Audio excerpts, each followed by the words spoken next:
It's interesting what happens when you treat every little piece of a thing like it's everything.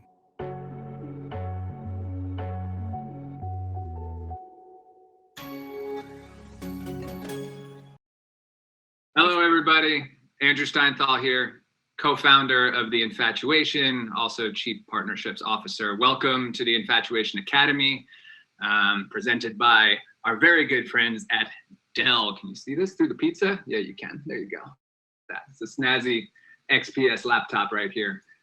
We've been doing these 101 courses, classes, experiences, whatever the heck you want to call them in this crazy virtual world. But we're bringing in really cool friends of the brand across different creative touch points. And today we have a really special one to go out on with Diplo, who's going to be taking us through breaking down a song, which is really cool. So welcome, Diplo. Thank you for being here. Couple of housekeeping things to talk about before we kick it over to Diplo to talk through some do-si-doing. First things first, it's really important to know that you may potentially win one of these snazzy laptops today. You can, on the right-hand side of your screen, you will see a opportunity to make comments there. Put a comment in there and also fill out our survey, which is going to be coming to you after the session here, and you can win an XPS. We're going to be doing a Q&A session after Wes does his 101. So definitely get some questions popping, and we're going to pick some of the best ones to talk through after he does his thing. So again, really excited to be here to hang out with Wes and get him to take us through his new song. The man is a Grammy Award winner. He's got a new record coming out next week. So plenty to talk about. Without further ado, I'm going to kick it over to Wes to talk about, do-si-do. I just sent my friends to go get my Grammys. I'm going to have them here. So it's in the screen. So it's going to look a lot better. As you see, this is like my studio downstairs of my house. And I got my cowboy hat on because I'm putting out a country album next. Is it next week? I don't know what 29th.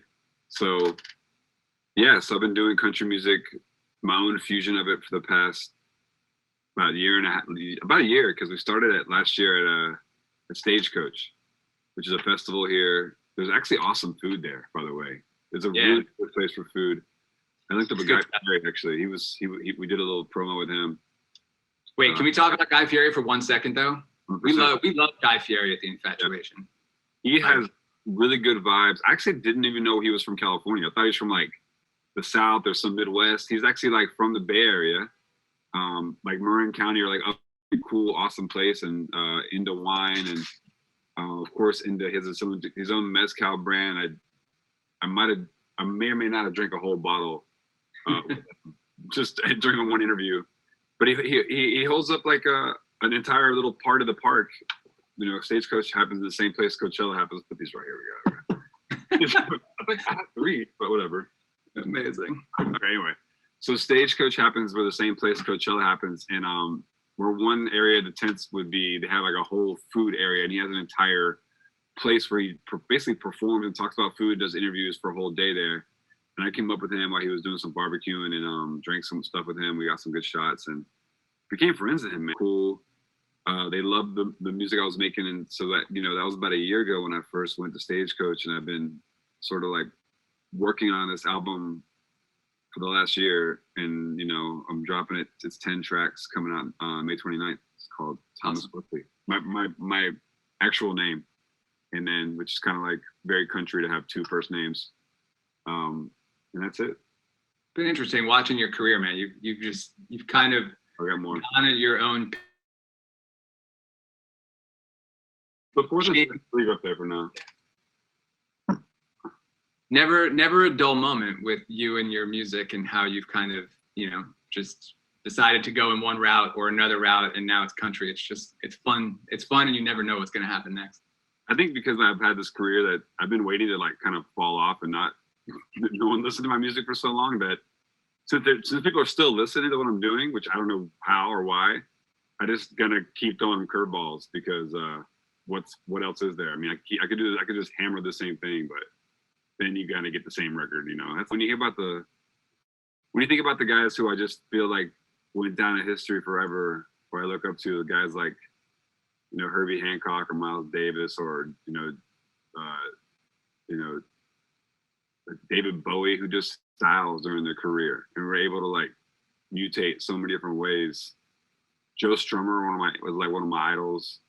Even Johnny Cash, you know, and Johnny Cash is important to this song because actually I was listening to one of his records called I've Been Everywhere. It's kind of like a folky, like a finger picking guitar record. You know, country music these days, there's many different styles of it. It's one of the most diverse.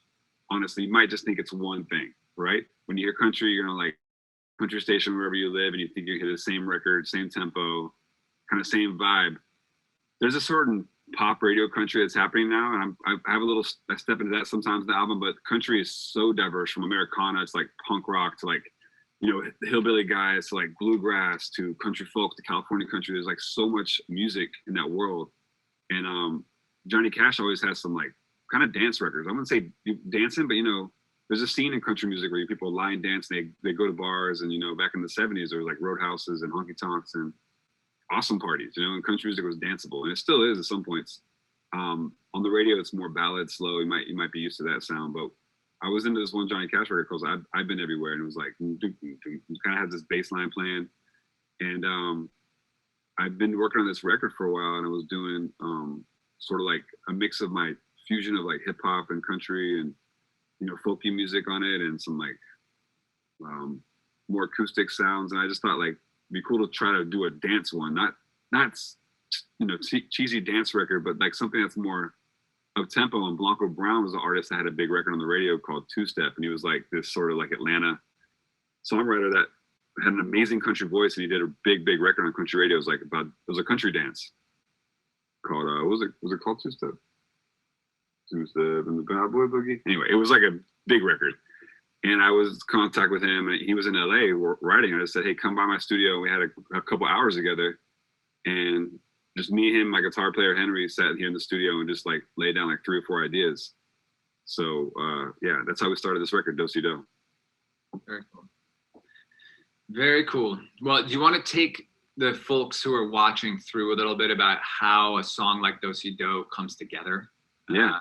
You know, I think people will be interested in hearing from your perspective how it all comes to be. I'd love to do that. Let me do it right now. Let me get my screen big. So, you know, we started with a different record, kind of like an acoustic slow record. And I was like, that's cool, whatever. We got that out of the way. It sounded like everything else, and I was like, let's do something up tempo. So I played that Johnny Cash record for my friend. I said, like, lay down some guitar for me. So we played like 4 or 5 ideas, and this is the first one we came up with. Let me see if you guys can hear it.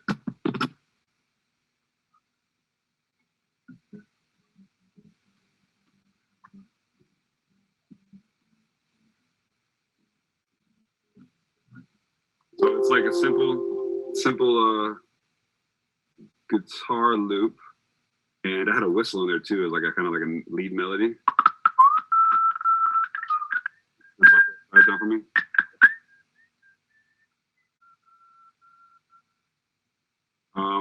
And then we just started laying down an idea, like scratch vocals. So that was we started off just a guitar line. Can you look up the thing for me?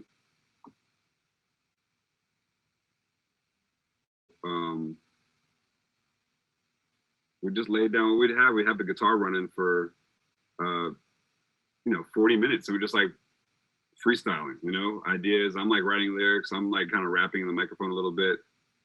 He comes up with things, and actually wrote a lot of the vocals, and actually sang on the original version of the record.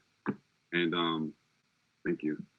Is the whistle you? Is that your whistle? The whistle's me. Got a great mic back there. Is that the same mic we use? Mm-hmm.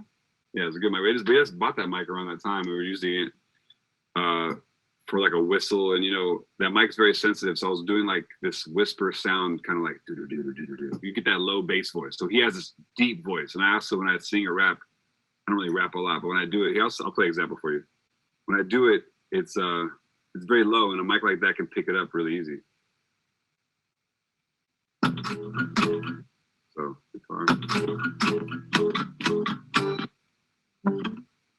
I choose the guitar.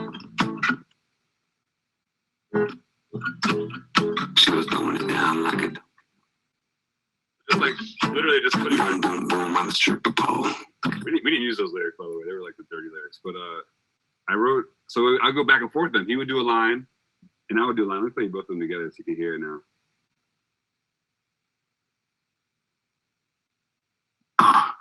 Do-si-do, do-si-do, oh, legacy, throw it down, do-si-do, do-si-do, do-si-do, do-si-do, legacy, and catch the breeze.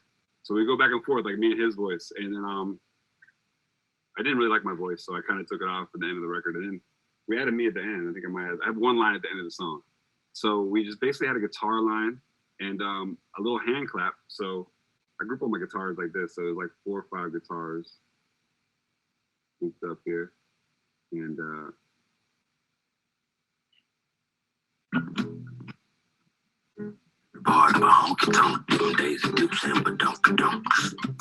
we brought the drums in, and I'll play those for you. Let me add the bass too.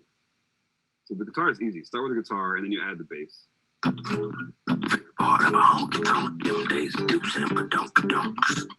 like a typical country thing. Doom, doom, doom, doom. Not too fancy, not too funky. Just literally like just syncopated. Doom, doom, doom. Kind of lay it down like that.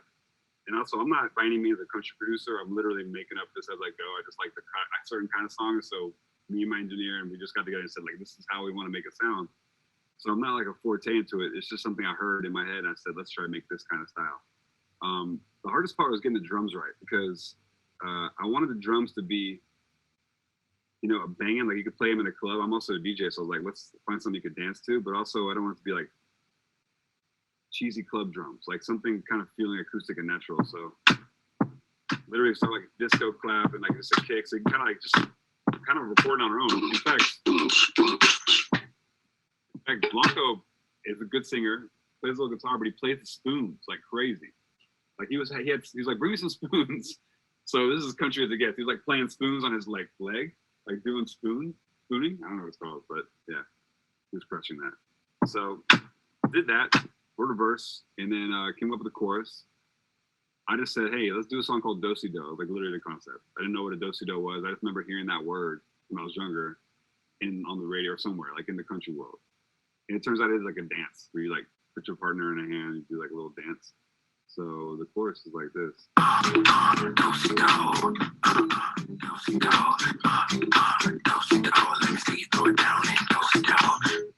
of chill, and that's like a nice little hook, very country. And then to make it sort of like my vibe, we put a little post-chorus in. That's the harmonica part, like the wild harmonica part. And that took a while. We didn't have one. We didn't have like a post-chorus basically the whole time. And when it got close to phenomenon, we decided that we had to rush and make one. So that part came in last, and it's the harmonica like this. We found some samples.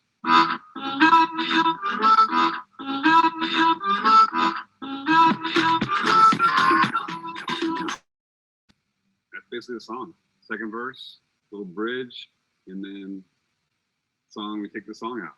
So those are the building blocks of the song, and it happened really quickly. We did the song in probably wrote the whole thing in about an hour and a half or something, like maybe, probably one of the quickest songs I ever wrote all the way through. And then Blanco left, and I actually had him do vocals again because I had him do my part. So we did some more stuff on via email, and then super simple. And just producing and making it sound the way it does took us a while to make it sound kind of like heavier, feel big, and just feel like it's mixed to the best sounds it could be. Do you, when you're putting a song together, is you said guitars first? Like, is that always how you think about things and how you do, you know?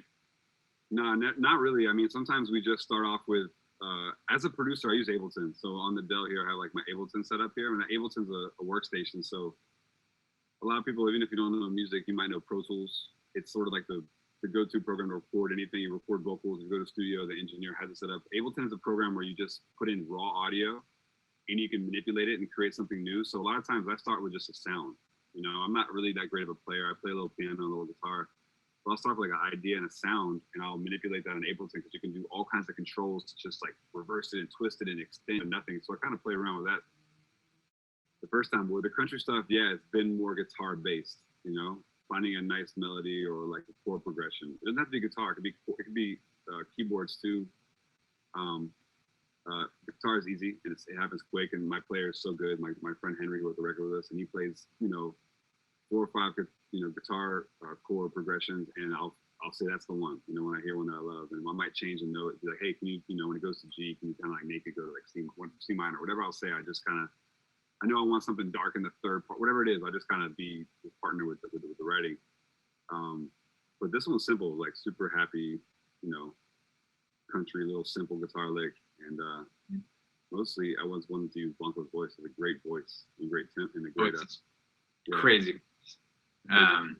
What would you say, you know, for folks who are watching at home who've never, you know, never produced their own track before, but might be interested in it, right? Like thinking back to the early days, right? Because people got time on their hands now. They're home, they're bored, you know, they're trying to get into some stuff that they haven't done before.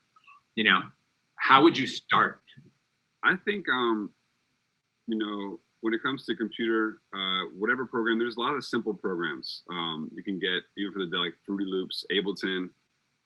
Some of them have a lot of samples you can use, so you can kind of have it has a template to build a record. So if you have a template, it loads up, it says, this is your drums, it has like 4 tracks.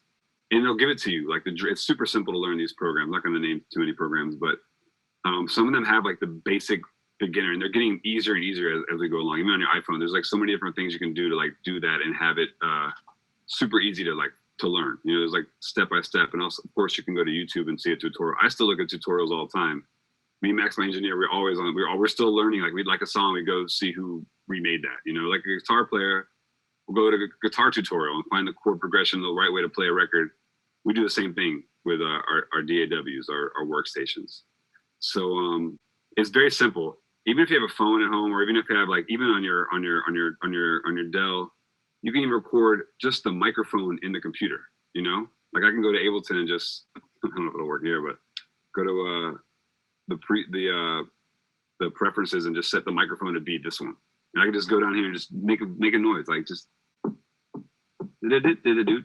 just like chord that, loop it up for 1 minute. I got the track already. That's all you need to do. And then when you add that, then you can just learn placement of different drum sounds.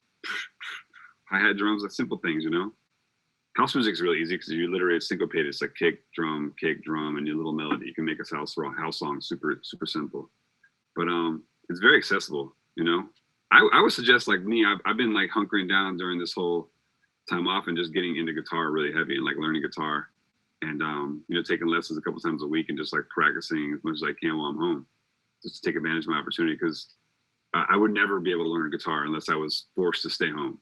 This is the only time I have to where I can really like be basically based here to do that. So yeah.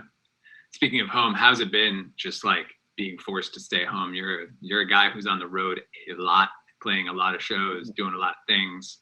I mean, I'm just dealing with it how I can, because you know, I don't have any other options. If there were shows going on and I wasn't part of them, or if I wasn't like making the shows, or I would have to be out there and on tour, but there's nothing going on, so I don't feel any sort of way, you know. And it's kind of nice. I was doing so much, you know, putting out dance records and like this country project called Major Lazer that I do, that I kind of needed time to like sit back and re-strategize what I'm doing. And you know, the main thing about music, you know, because making songs is second nature to me now. I come to the studio, I always leave with a song almost every day I come down here. They're not that good. Maybe like 1 out of 20 might be decent, I'll listen back to. But it's easy to make a song. I think the hardest part is just to have your records out there, you know? That's the most complicated part of being an artist. It's not making the records. There's so many talented guys out there, but it's getting people to listen to them, because there's so many artists out there, so many records out there, so many styles. Being that artist, to be able to like master your marketing and be on the internet, and that's the hard part, you know? But yeah, being home, I've just been, you know, working on myself, working on what I can do better as a musician and as a person. So I'm just trying to look at the positive about it, you know? I saw you cooking last night. Was it 2 nights ago? Yeah, cooking it up. I was cooking. I don't have a lot of ingredients here. You know, I don't go to the supermarket too often, but we have a little garden in our backyard. Maybe I'll take you there next time we talk. I'm growing like, you know, basil and mustard and like coriander and tomatoes and snap peas and lemons and marijuana. That's a real garden. You got some things going on there. And we know every week it's like we have like 2 giant salad bowls worth of food, you know, so that's good. I'm not. You know, even some of the restaurants that I'm ordering from now, some of the ones like downtown LA, they'll send you the raw ingredients and like real easy steps to make awesome food. Like a lot of the Middle Eastern restaurants and Italian restaurants, that's super cool. Because you know, it takes you like 30 minutes. You're actually eating it fresh, not waiting for someone to deliver it after 45 minutes. You know. And that's something I never heard of before this happened. Like people sending like takeout restaurants sending you like all the ingredients that they make for you just to fire up in like 20 minutes. That's a cool concept. Yeah, hopefully a new revenue stream for restaurants as they try and get through all this. But any restaurants specifically that you've been enjoying? My friend has an Italian restaurant in Hollywood called Uovo. They have like 3 of them, and I really love their like pasta. He also does a restaurant called Sugarfish, so it's good sushi. Some of the best in LA. So I've been eating a lot of that. It's really close to my house, and then just making my own food, man. Honestly, like simple stuff. What's the Diplo special? Like what leads the league in terms of like being made the most? I mean, coming downstairs, I was upstairs in the kitchen like 3 flights up, and I think we had salmon and some greens and some brown rice. Super simple, clean, you know. And then that's probably like 3-4 times a week I'm doing that. Just simple, like nice fish with a sauce on it. And then my friend Sarah, who lives with me too, she also is a vegan, and she's like a little kind of like amateur chef. So I'm trying her stuff a lot. It's not always the best, but you know, we're trying out here. And we have like the vegan option, of course, at the house too. So that's nice. Very cool. You had mentioned Major Lazer before, and just, you know, you really are somebody who's mastered the ability of doing a lot and distributing your music out and always being relevant and having stuff in market. Like, how do you, because you have so many different projects going on, so many different remixes, so many different, you know, things that you do for yourself with other artists, you know, do you work on one thing at a time so you can focus on it, or are you able to do it all at once and like work a little bit on each? I've been doing it all at once for 2 years of that. In the last 2 years, really concentrating on like release dates and working with labels. Like I signed a deal with Columbia Records this last year to do this country project. So I knew I couldn't do it on my own. And I've done everything independently since I started, like 15 years. You know, we talked earlier that you worked with me on my first release ever, which was the Fabric Live mixtape. It was a mixtape. And I remember I had a fight with them because I added too many songs. It was like 15. We were supposed to have 14. And I had like a mashup of like Outkast and The Cure on there. Actually, the fact that all those records got cleared is just mind blowing. That was done well.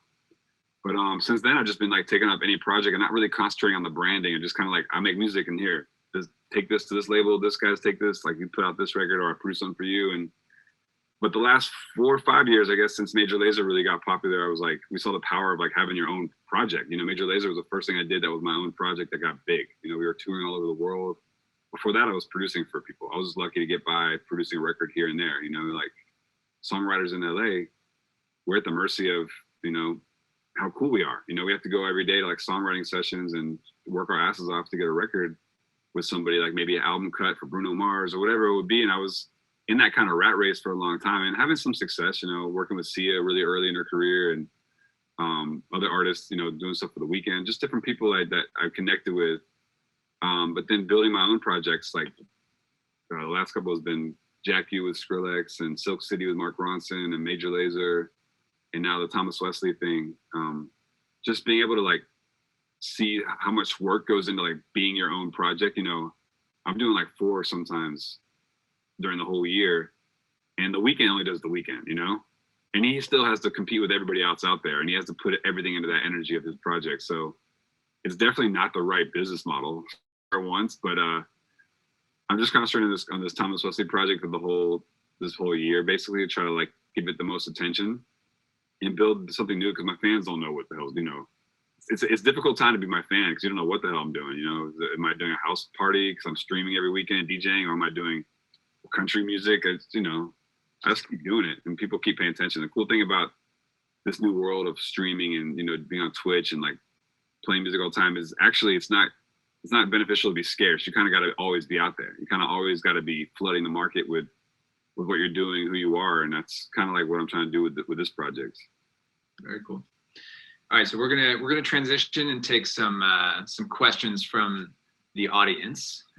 As a reminder for everybody, if you ask a question and you fill out our survey, you can win a very snazzy, not pizza. Come through here. Dell XPS. There it is. She can be potentially yours if just like the one that Diplo has that he is fondling right now. That could be yours if you ask a question and fill out the survey. But we're gonna jump in. Juan would like to know what goes into your mind when working with artists. Do you usually follow their styles or incorporate your own? Well, that's a good question, because it's totally different every time. Some people might come to me, and a lot of times in my career, I was sort of like known as the guy to reinvent people. After I had success with Justin Bieber and then Madonna, like it was kind of like this, or Usher even was my first breakthrough. Was doing a record for him called Climax, and it was like a departure. It was like kind of a dark record, and he was done pop music before that. So sometimes they're like, yeah, let's try something totally different. That's like, I'm the guy that's like the outsider. Let's do something wild. I tried that with different artists I've done stuff with. Sometimes, like with Sia and the LSD project I was working on with Labrinth, it's all about just how can we put her voice, which is so powerful and amazing, in different contexts. Because she does pop music, people know her for the radio, but let's do something like far out, like psychedelic. And it's almost about like tailoring music to her voice, how I thought it would sound. Then sometimes, if it's not broke, you don't fix it. Like I'm working with like Noah Cyrus, and I just loved her like recent like folk music she was doing. So I said, let's do something that's got this kind of vintage Western feel. And sometimes you just gotta, as mainly a job of a producer would just be, you find what's really strong about a creative person, an artist, and you just exercise that and you bring that out the most. That's what a great producer does. Someone like Rick Rubin, that's his MO. He finds that weird thing and just in something that's strong with artists and just makes that come out in a record. But me, it's always different. Sometimes I just we might make something just off the cuff. Like this record, we had no plan for it. Just for instance, we just thought, let's make something real fun today. There's no plan for it. But a lot of times on a big budget or a big record, you have to really be strategic about what you're doing. How you're gonna approach it and have confidence, because that's the main thing you want to do when you're like my first time in the studio with Madonna. I've done something on like the last, or even Beyonce. I wasn't very confident in the beginning, and then I worked hard on records, and we came back together and worked on another record, and then now I was able to like really be confident with her in the studio and make songs with her. But it takes a while. But you definitely, key to being a good producer, I think, is it's confidence, because you have to be proud behind the music you're making, what you're working on. Awesome. Sonia, good transition one, would like to know, do you ever use consistent song structure, like chorus, bridge, verse? It feels like your structures are all different. Well, it depends on kind of music. I mean, when I'm making house records, it's almost always about just the backing track, the groove of it, and vocals are always second. Maybe most tracks don't have vocals when it comes to house music or dance music. But when it comes to just straight up pop records or even the country genre, you want to come up with the chorus always first. I mean, I might come up with a concept myself as the producer, not even work on lyrics sometimes with the artist, but most times I come up with a concept, whether it's the sound, the style of the record, or even let's make a song about birds today, whatever it is, like something that just we can start off with, because when you're starting on a record, you literally, it's infinity to begin with, right? You can do anything. You can start with any topic, any style. I could do a metal record with the Dell. It doesn't matter. It could be like literally the possibilities are infinite. So if you kind of narrow it and bottleneck some things, that'll make it low.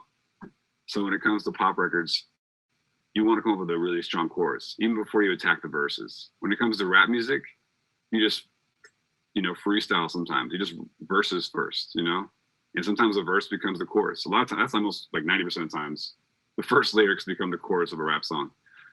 These days, it's even more and more of that. But choruses don't really exist in rap music, more and more. But it's every kind of style is different. You know, you just kind of work on those styles enough, you realize that's the format. You know, just like when you play chess, there's like 30 different openings, you know, to do, and then the game goes to infinity as well. Like there's so many things you can do once you open a chess game. So it's similar to making music. Ruth wants to know, do you ever get inspired by an artist and create a track for them? Like, Oh yeah. You know, go after artists that you want to work with. Yeah, sometimes that usually never works, but you know, like Rihanna might be a good example. You know, you always think of an idea like, oh, there's something happening. There's a style that I really like. Let's make this. I think she can really translate this record really easy, or Beyonce, or like someone.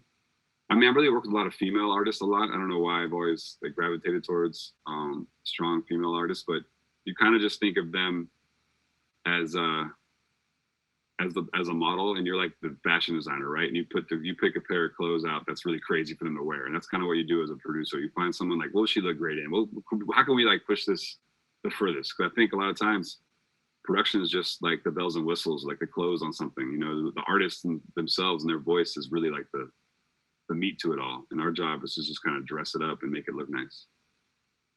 Totally. Faye, this is good. I like this one. Do you need to love the end product of the song once it's done? Is it hard to give up creative control too when you're working with a lot of people and there's a lot of cooks in the kitchen? Yeah, when there was a lot of cooks in the kitchen, you know, I've been part of projects. I worked on Watch the Throne, which is like probably the most complicated record of the last 15 years. Like the Kanye and Jay-Z record, there's like every song had like 60 producers, you know, and at that point you're just like, oh, I'll be part of that, but you're really not adding anything to the records, and it's just like a mess. But there's kind of like different tiers of that chaos. But sometimes, you know, my friend Ariel Rekshai is another great producer I work with a lot.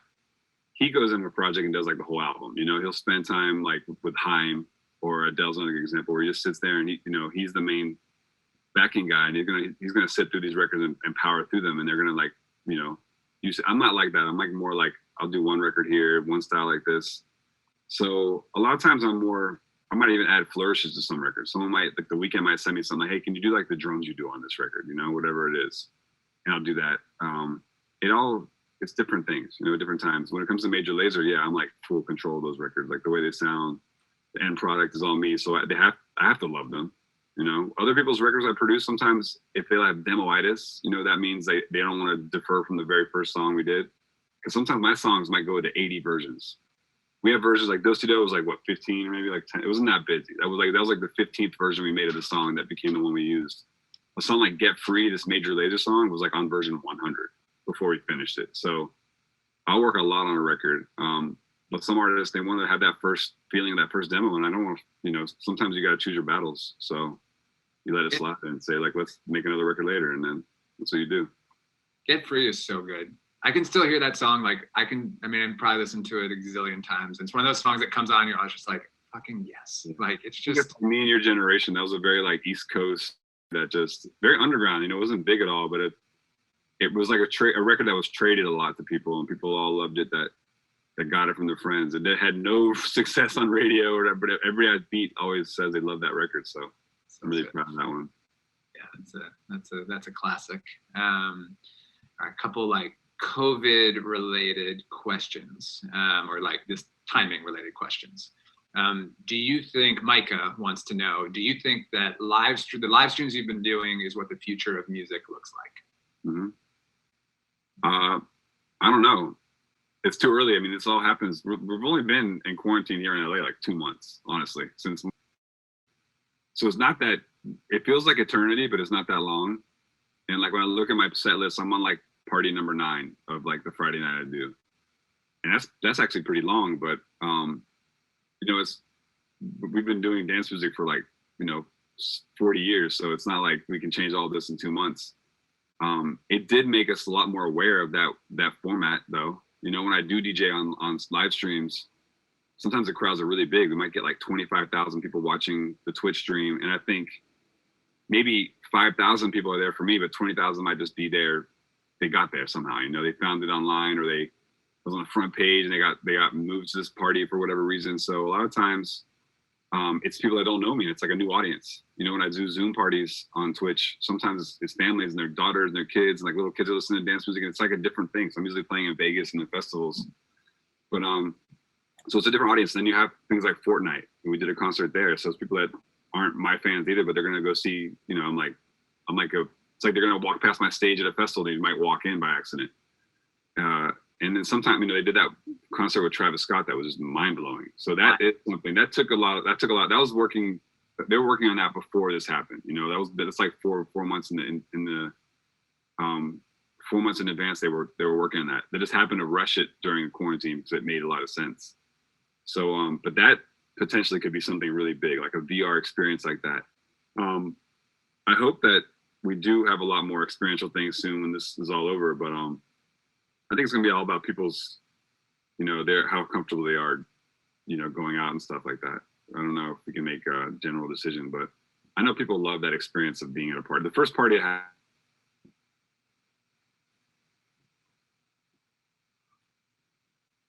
but until then, the streams are great. I mean, I'm getting a lot of energy when I DJ with these streams. I couldn't believe it. You know, I thought they'd be cheesy. But when we started getting the Zooms on and people like, you can see all the faces of the people partying and the people having parties in the room, they're dressing up for it and they're doing creative stuff. It becomes like a real event. All right, Samantha would like to know, is meditation, yoga, or exercise a big part of your life? What keeps you grounded? I used to do yoga a lot. I went to like a yoga place here in LA, but I haven't done yoga since this whole thing started. But I exercise like a lot. Like I ride my bike out to a place to work out and come back every day, and hiking a lot because there's not much else you can do like socially. But yeah, running and biking a lot. That's definitely, you know, maybe 2 hours a day I do that. That's like my hard work of the day. Speaking of hard work, Chelsea would like to know, how would you say your work ethic has changed over the years? Well, I definitely always want to stay busy. Like I'm always in perpetual motion, you know, so that's what's been weird about the pandemic. So I've just been here, being in the same solitary place, which is unusual for me, but I've been working twice as hard. Like I feel like I'm working harder than I was before this happened. Cause it's like a new format. Like, you know, you're opening a new restaurant, you work twice as hard, even though the business isn't great. You're working on it because you want to build that. So even this world of like streaming and releasing records without being able to promote them, you got to find different ways to do it. So I'm just working twice as hard to figure those things out. But I don't mind it. I love working. I love music. So I'm lucky that it's something I can do. That's awesome.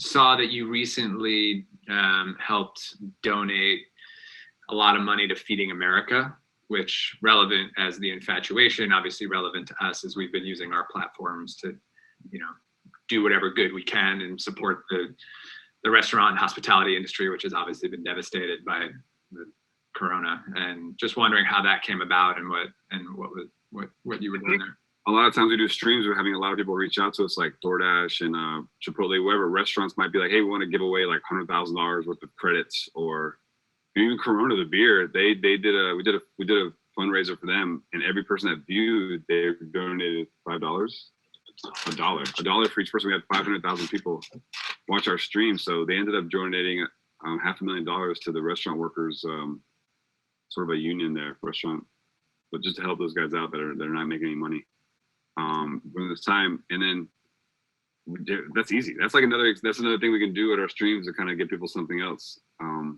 those benefits. So when they come up, yeah, we take them anytime. Cool.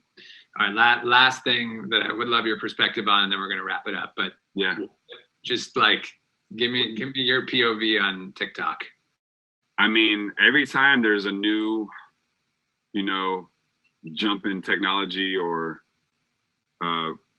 culture like that, you know, first it was Instagram, a lot of people, first it was Twitter. You know, a lot of DJs and musicians weren't on Twitter. I was like one of the first guys to be active on Twitter, and I was like kind of like rambunctious, and I had to tone myself down there. But that was there was Instagram.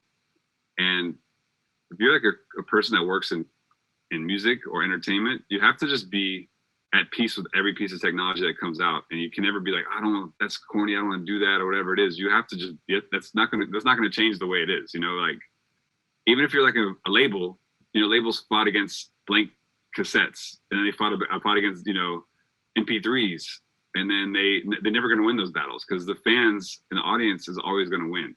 They're gonna want things cheaper, funnier, quicker, everything. So you have to work on that. You have to like go with the flow, you know, literally. So TikTok, you know, I have a TikTok. I TikTok to my songs, and hopefully people do too. And I might be one of the oldest people on there, but it's cool, and it's a necessary part of my work now. You know, you have to always be present in all these different you know, different but yeah, mediums these days. Cool. Awesome. Well, really appreciate you being here. Big shout out to Dell and, you know, the Infatuation Academy rolls on, but the Thomas Wesley Chapter 1 Snake Oil coming out on May 29th. That is Diplo's new record, a country album. Get it, stream it, do whatever. People, you want people to buy it. People buy records. Download that on iTunes. Yeah, country people actually buy a lot of MP3s, but just go listen to it. If you like it, listen to it 100 more times. If you don't, go listen to something else I did. You know. Cool. Awesome. Right. Thanks, man. Hey, man. It's interesting what happens when you treat every little piece of a thing like it's not just one thing, but everything. Because when each part does everything better than ever, imagine what you can do with the sum of those parts.